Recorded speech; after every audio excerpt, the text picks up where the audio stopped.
She was unleashing a full-throated scream in the middle of the street, barefoot, with her bathrobe whipping wildly in the wind, clutching her phone in one hand and an HOA clipboard in the other. Karen had just watched her beloved luxury SUV get hauled away by a tow truck she didn't recognize, and now she was bellowing into her phone like the apocalypse had arrived. "He stole my car!" she shrieked at the dispatcher, her voice trembling with desperation, though the sheriff's deputy on the line already knew the whole tale. Across the street, leaning coolly against a wooden post with a cowboy hat tipped low over his eyes and a sly smirk tugging at his lips, stood Jake Walker.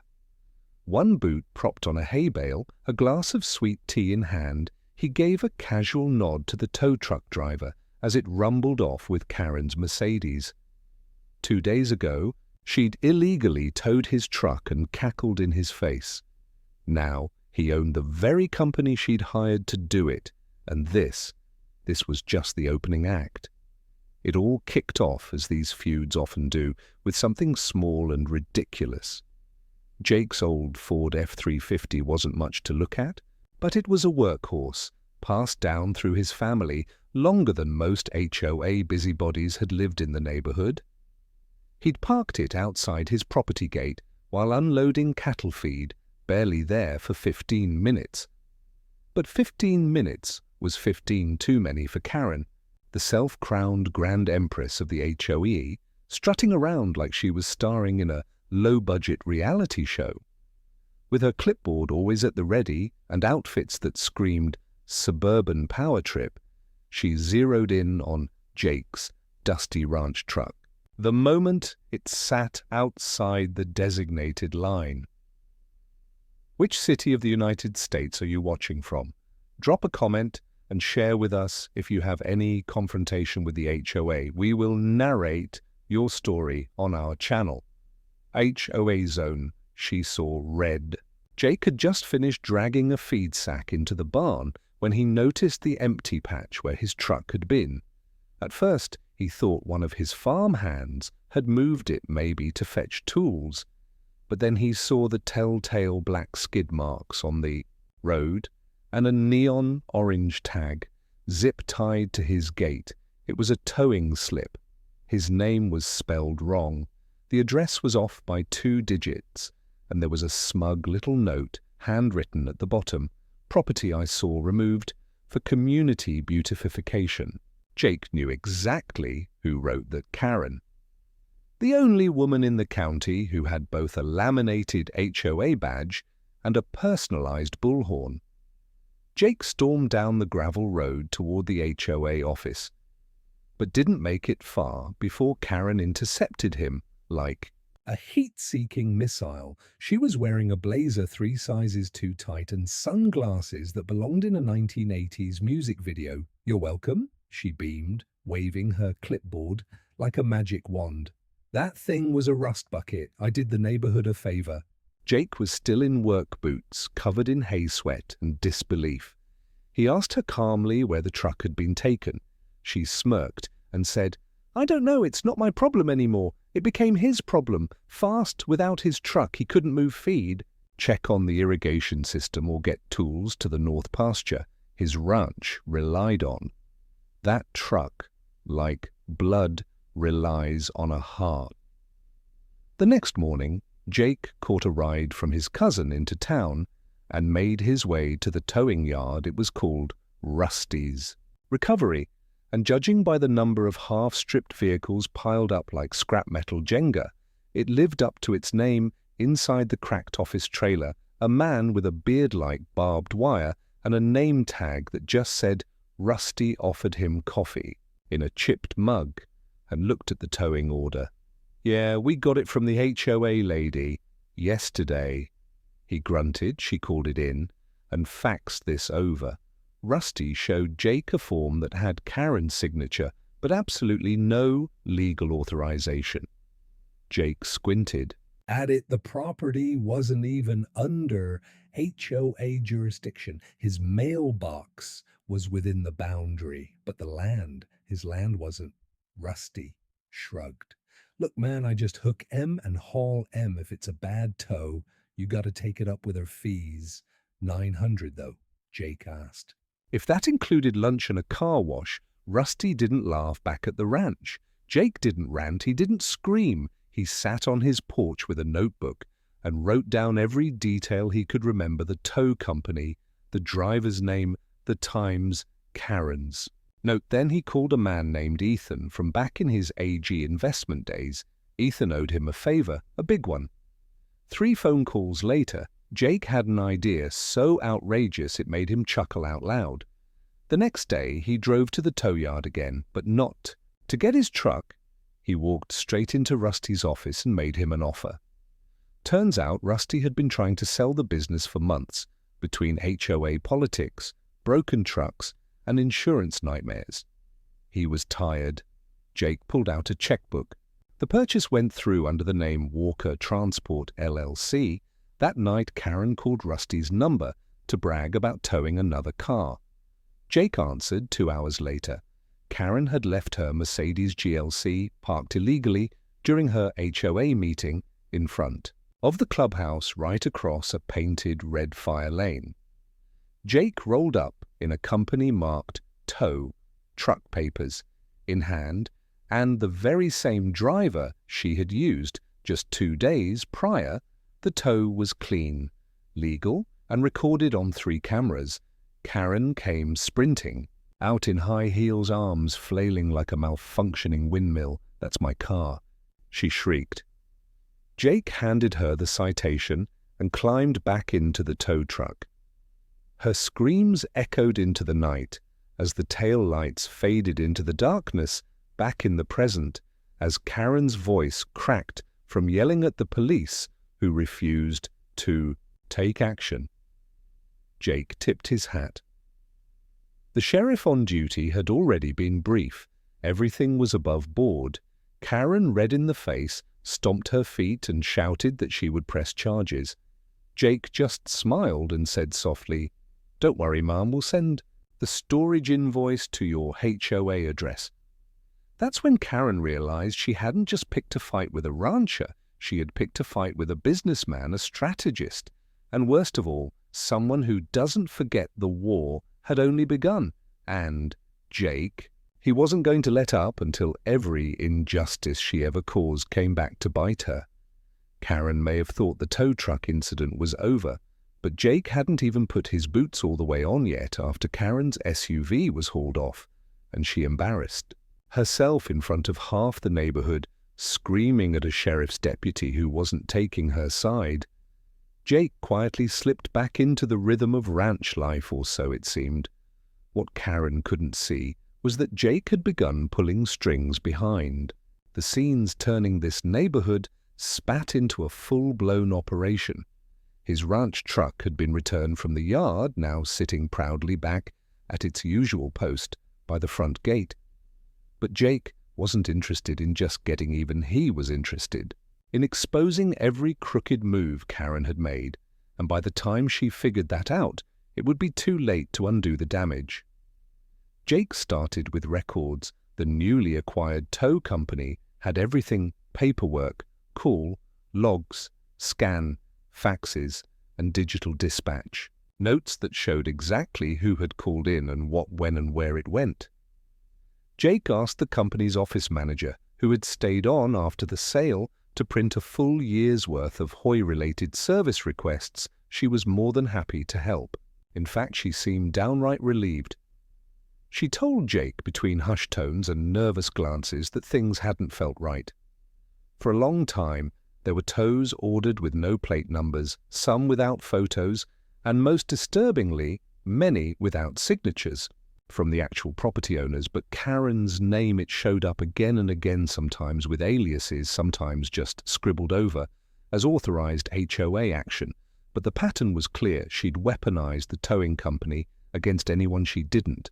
Like Jake knew, he needed to dig deeper, so he dropped by the local courthouse and pulled property lines, HOA jurisdiction maps, and municipal towing laws. He even drove to the zoning office, bringing donuts and a smile to the front desk clerk who, dug out records that hadn't seen daylight in years. Sure enough, Jake's land fell just outside the HOA's reach. Legally, the HOA had no authority to take action against any vehicle on or adjacent to his property. In other words, the tow on his truck wasn't just shady, it was fully illegal. Now he had a paper trail to prove it. He wasn't the only one who had been hit, either, over the next 2 days. Jake made quiet house calls to several residents around the HOA perimeter. One was an older veteran named Tom, who'd had his pickup towed during Christmas week. For excessive rust, another was a single mom, Angie, whose visiting brother's car disappeared. While parked in her driveway, she said Karen refused to answer her door when confronted and sent a nasty letter threatening additional fines for disturbance.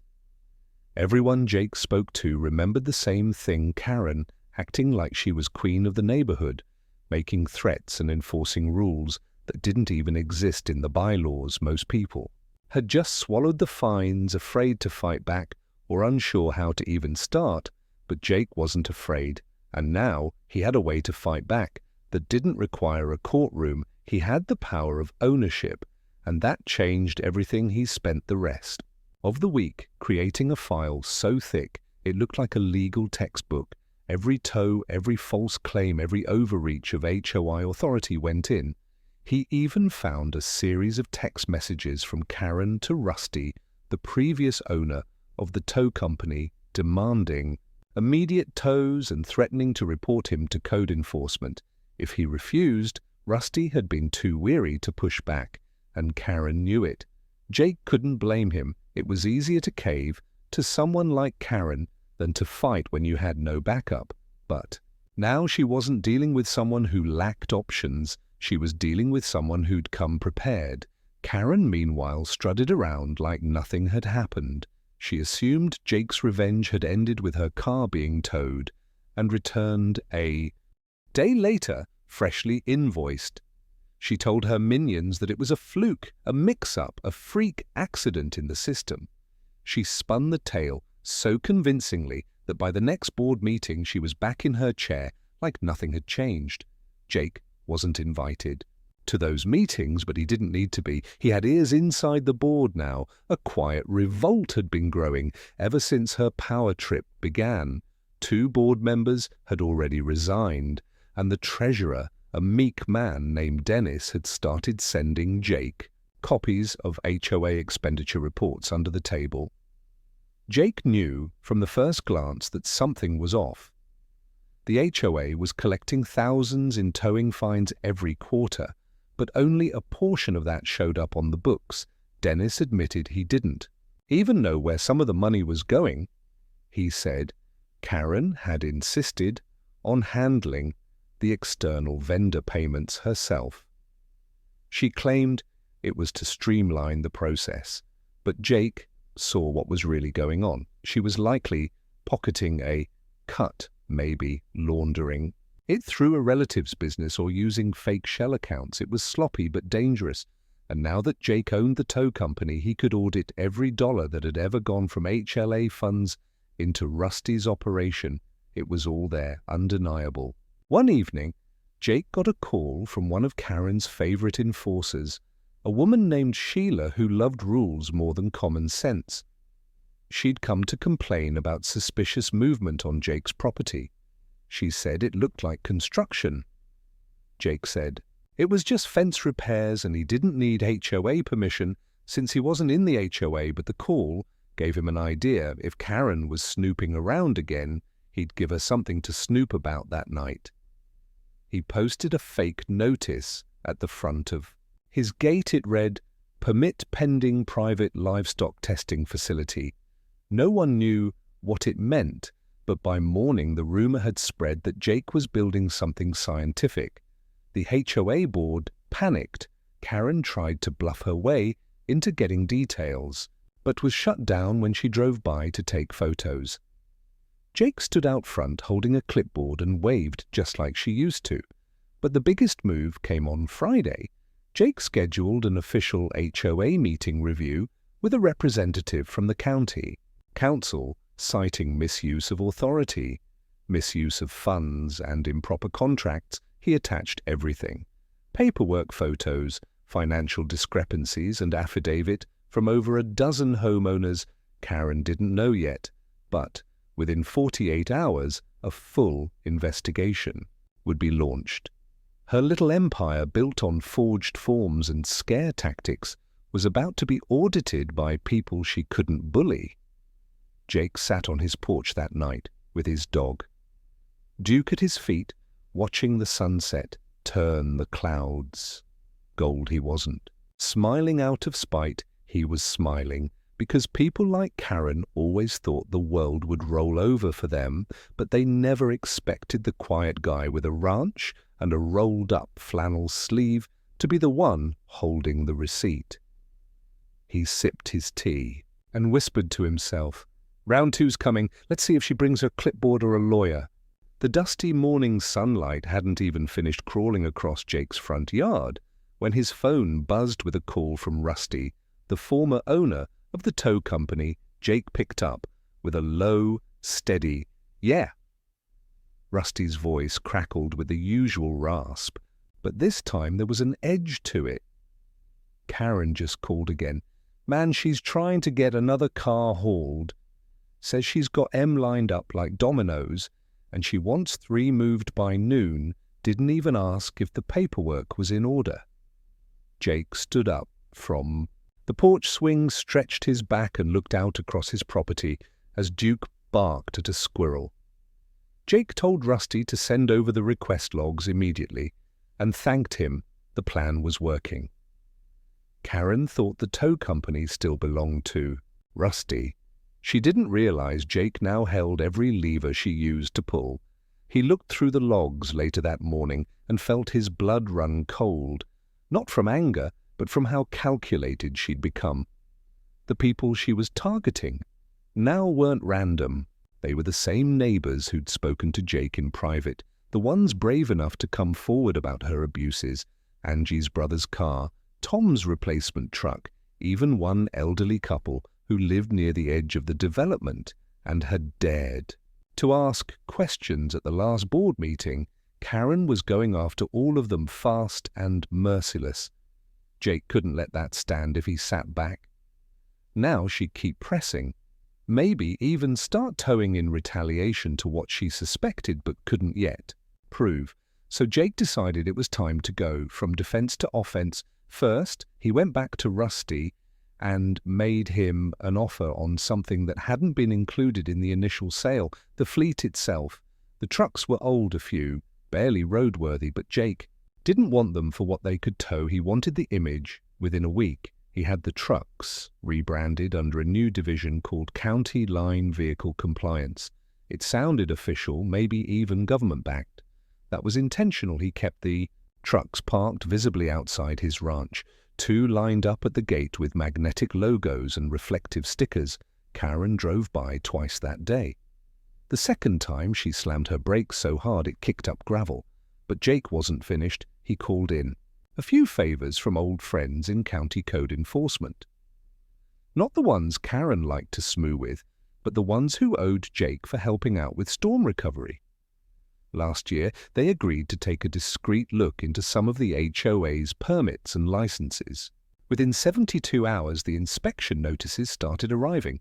First a permit audit on the HOA clubhouse, then a compliance warning about the emergency access gate that Karen had padlocked herself.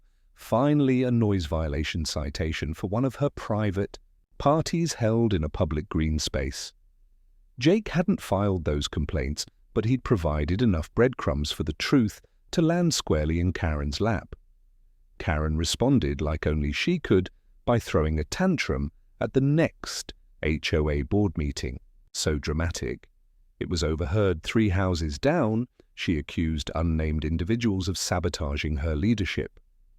She called the citations fake, accused Jake of weaponizing county bureaucracy, and tried to push through a new motion to ban all heavy-duty vehicles from HLA boundaries without board pre-approval. that would have effectively banned Jake's ranch truck again, even though it only entered public roads. But this time, the board didn't back her one by one.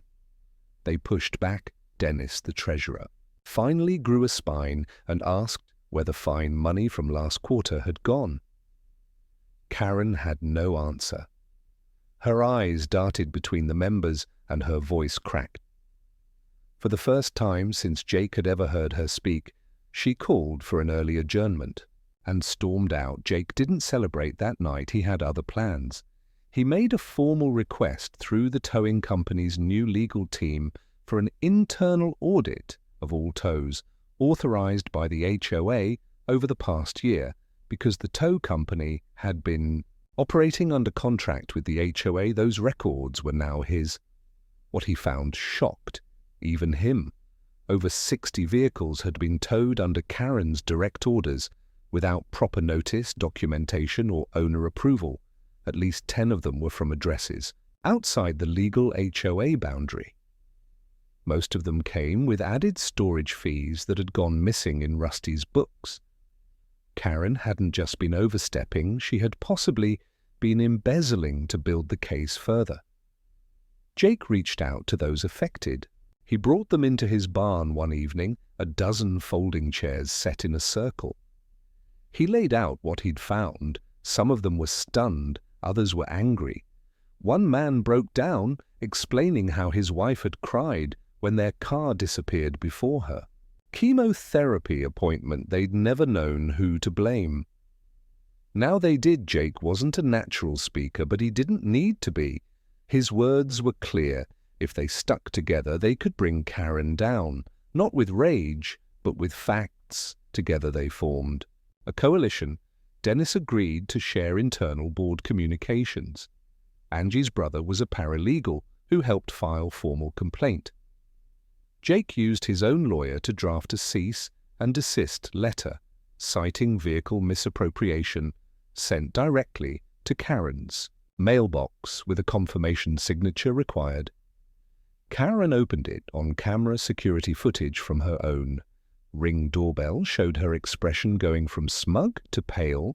The video ended up anonymously posted to the neighborhood's private forum within B. Hours it had over 80 views and a comment thread longer than a CVS receipt.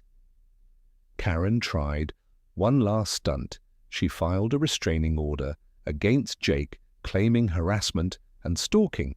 But when the case hit the local court, the judge took one look at the evidence Jake's lawyer provided and dismissed it on the spot. Not only that, but the judge issued a warning to Karen about abusing legal systems for personal vendettas. Her face burned red in the courtroom, and by the time she left, half the attendees had turned their backs on her. Jake made one final move. That week he organized a formal open forum meeting at the local community center. It was packed. Karen arrived 30 minutes late, hoping to speak last and reclaim control of the narrative. But when she walked in, Jake was already at the podium, calmly explaining the full audit findings, complete with printed packets distributed to every attendee. He detailed the illegal tows, the financial inconsistencies, the code violations, and the public manipulation, and when he was done, he didn't ask for applause. He simply stepped down and let the room speak for itself. The crowd erupted. People stood up, telling their own stories. Shouts rang out, demanding Karen's resignation. She tried to defend herself, but the mic was cut off when she violated forum rules. She left to the sound of booing the first time anyone had ever pushed back and won. Jake walked out the side door, the cool night air hitting his face like a reward. He didn't smile, he didn't need to. The tide had turned, the truth was out, and Karen's fortress of fake authority was collapsing one broken policy at a time. Jake knew she wasn't finished yet, but neither was he, and next time he wouldn't just expose her, he'd make sure she paid for every inch of control she ever stole. Karen's downfall wasn't quiet, it wasn't graceful, and it certainly wasn't quick, no. She went down like a storm, tearing through a trailer park, loud, chaotic, and determined to take everything with her.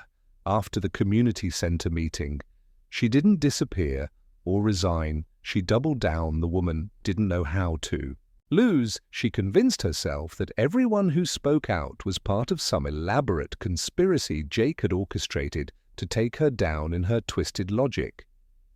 She was the victim of a smear campaign, not the perpetrator of a long trail of violation and power abuses, and so in true Karen fashion, she went nuclear. The first sign of her retaliation came 3 days later, when a fleet of orange cones and makeshift signs appeared at the entrance to Jake's Ranch Road. They were printed with official-looking HOA warnings that claimed road access was temporarily suspended due to unauthorized land usage pending board investigation. Jake knew they were fake. The HOA had no power to restrict his private road, and he had the land deed framed on his office wall, but still the cones blocked the gravel entrance and confused his delivery driver, who turned back, thinking he'd hit a construction zone when Jake walked out with his boots still muddy from feeding cattle and tore the signs down too. Of Karen's lackeys appeared from behind a bush, with a phone recording him narrating that he was destroying HOA property. Later that afternoon, a county inspector arrived unannounced. He looked uncomfortable and explained that he'd received a formal complaint about unlicensed livestock activity, possibly involving biohazard waste from an unregulated testing facility. Jake stared at him in disbelief before realizing this was about the fake sign he'd posted as a joke permit pending private livestock testing facility, a prank meant to mess with Karen's obsession with control. He never imagined she'd weaponize the county over it. Jake walked the inspector through every inch of his barn fields and livestock enclosures. The man took notes, snapped pictures, and finally said, clearly embarrassed that everything was in perfect order and that he'd be closing the file before leaving. He muttered, "She's called us before you're not the first ranch she's tried this on." That same week, Jake received a thick envelope in the mail, an official-looking package from the HOA's legal representative. It accused him of defamation, cyber harassment, and unauthorized use of company logos in the rebranded tow trucks he now owned, according to the letter Karen was claiming. Jake's new tow operation intentionally misled residents into thinking it was a county-authorized agency. Jake handed the papers to his lawyer, who laughed so hard he nearly spilled his coffee. He drafted a response so blistering that even Jake raised an eyebrow. Reading it, not only was the tow company private and operating within full legal limits, but the only one misusing authority was Karen and the HM. Well, the board hadn't even authorized. The letter Karen sent, she'd taken it upon herself to use the association's resources again, without approval. Jake knew this wasn't just about her SUV anymore. This was Karen trying to salvage her power by burying him under paperwork, distractions, and community drama. But what she didn't understand was that Jake was prepared for the long haul. Ranchers don't panic when the weather changes. They adapt. Jake met with Dennis again, who whispered that Karen had started pressuring the board into silence. She claimed that anyone who released confidential HOA documents to outside parties could be sued for breach of contract. Dennis laughed it off, saying there was no such clause in their agreements, but the threat alone had scared off 2 more board members from cooperating further. Meanwhile, Jake kept pushing forward. He had the HOA's financial reports from Dennis, which now showed a disturbing trend. There were payments made out to consulting firms that didn't exist, check numbers missing in the registry, and a recurring invoice marked facility services tied to a P.O. box in another state. Jake suspected she'd set up a dummy company to funnel HOA funds, but suspicion wasn't enough. He needed evidence, so he hired a forensic accountant. The man wasn't cheap, but within 2 weeks he traced the shell company back to an LLC registered under the name of Karen's cousin, someone who, according to public records, hadn't filed taxes in 3 years. Jake's lawyer smiled like he just found a gold nugget the size of a fist. At the same time, community pressure on Karen was mounting. Anonymous flyers started circulating, showing a timeline of her misconduct. Photos of her SUV being towed were attached to screenshots of her screaming at deputies. Jake didn't print them, but he didn't stop them either. He didn't need to fight dirty, he just needed to keep telling the truth.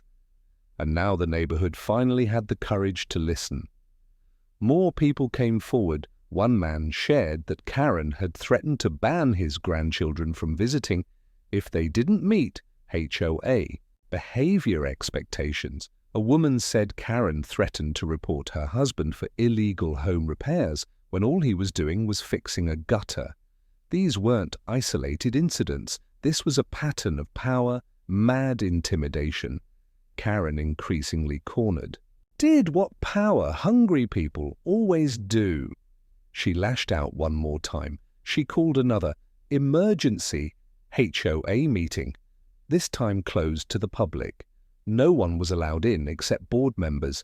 Jake wasn't supposed to know what happened inside, but Dennis called him later that night and recounted every word. Karen screamed about traitors, accused Jake of colluding with county officials, and tried to pass a motion to remove all HOA financial documents from public access. It failed by 1 vote. She was outnumbered, and she knew it. She left the meeting in silence, her face blank, her control slipping faster than she could regain it. The final straw came the next morning when Karen woke up to find her prized Mercedes SUV gone again. Only this time, it wasn't towed, it had been repossessed. Turns out she'd stopped making payments while fighting all these legal fires and using HOA funds to cover personal expenses. The finance company had flagged it and sent a team out overnight when she tried to call 911 again, screaming that her car had been stolen by that rancher. The dispatcher calmly told her there was nothing they could do. The repossession had been legal, the claim validated, and she'd already received 3 past due notices. She hung up without another word. For the first time, Karen didn't yell, didn't stomp, didn't even go outside to throw a fit. She stayed indoors, her kingdom crumbling around her. Jake didn't gloat. He didn't need to. The town, the board, the HOA members, everyone knew now Karen wasn't a leader. She was a tyrant with a clipboard, and with every desperate move she made, she exposed herself. More. Jake walked past her house that evening with Duke on a leash and tipped his hat as she peeked out from behind her curtains. Her gaze dropped instantly. No words were spoken, but the silence said everything. Jake had weathered the storm.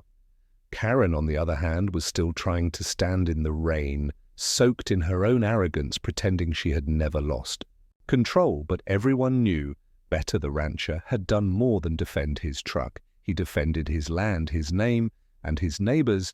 And the story wasn't over just yet. The courthouse was packed tighter than a rodeo on a Saturday night. Folding chairs creaked under the weight of angry residents and curious neighbors, and the low hum of mured conversations filled the chambers like a swarm of bees. Jake sat near the front, in a clean button-down and faded jeans, his boots dusted, but polished his face. Calm Karen, in contrast, looked like she hadn't slept in days. Her blazer was wrinkled, her hair frizzed around the edges, and she clutched a folder so tightly it seemed she was trying to choke the life out of it. This wasn't just a court hearing anymore. This was Judgment Day, and Karen knew it. What started as a minor civil suit had grown into a wildfire. Jake's legal team had filed the original case for damages due to an unlawful vehicle tow, but once the court saw the breadth of document statements and financial inconsistencies, Jake's team presented the county expanded the investigation. The judge approved a broader scope which brought the HOA's conduct, financial management and Karen's personal actions under scrutiny. Karen's strategy had always been intimidation and confusion.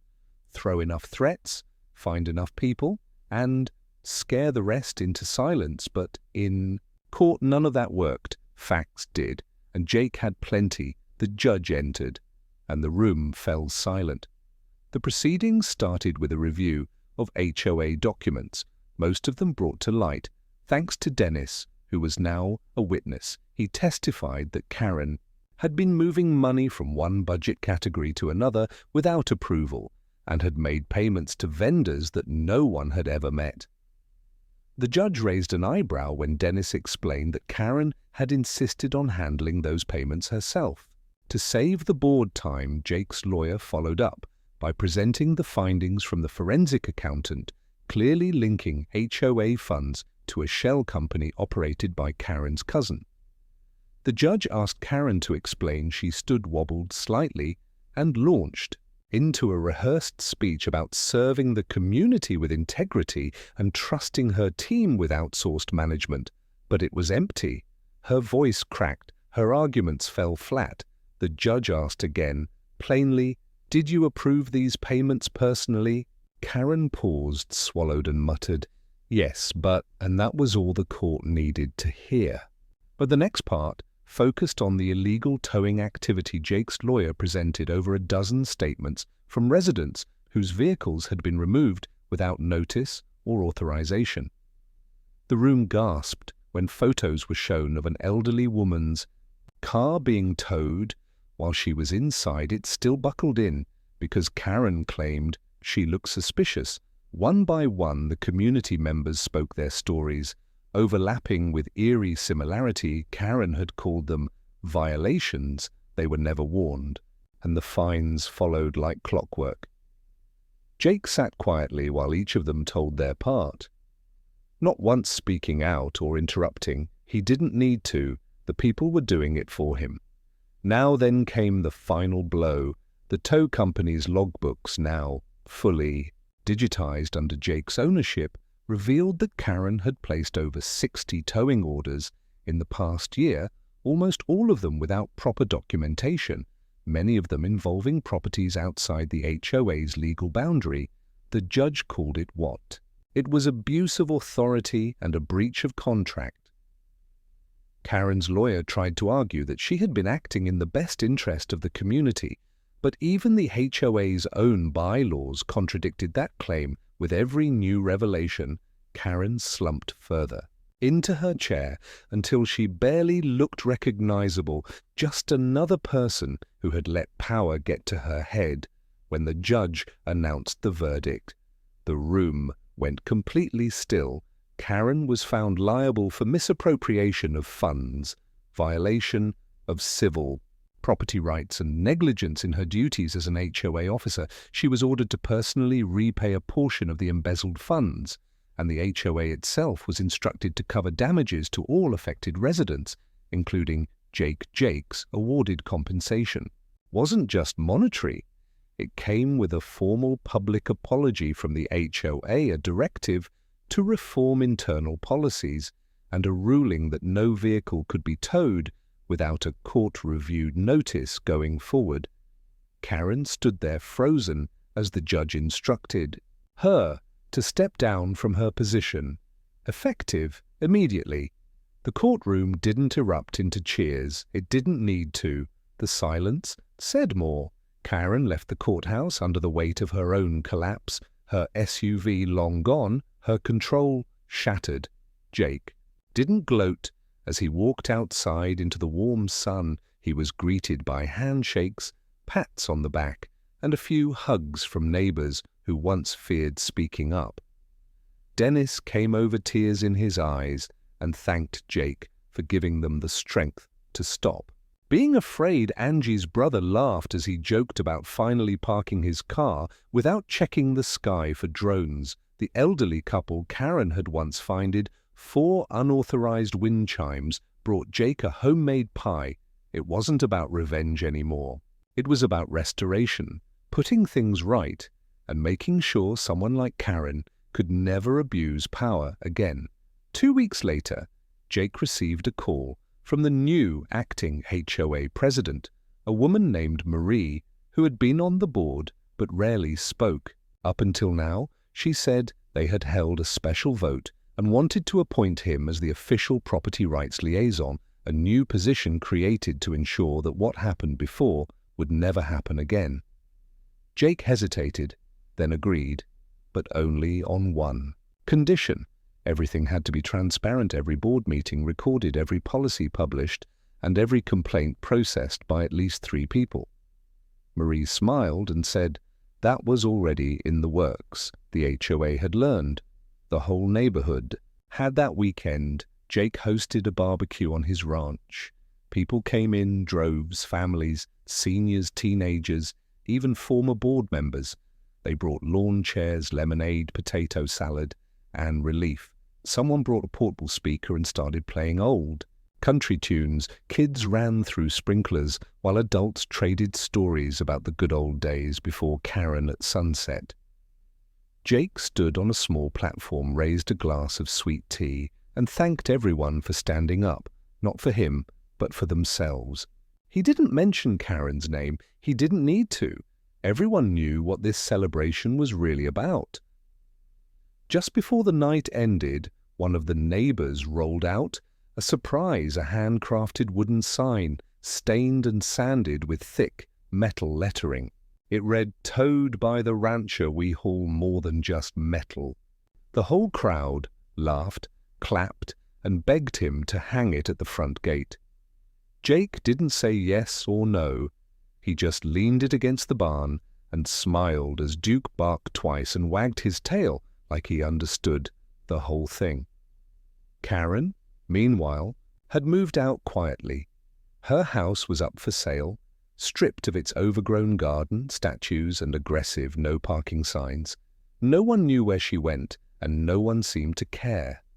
Her reign was over, her legacy reduced to a cautionary tale about what happens when you pick the wrong person to mess with, especially someone who owns the very company you use to tow their truck. Jake never wanted power, he just wanted peace. And now, with his truck back where it belonged, his land protected, and his neighbors standing tall, he finally had it. The ranch was quiet again, the way it used to be, the way it should have always stayed.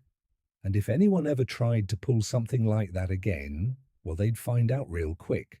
What happens when you tug the wrong chain in a town where the rancher owns the hook?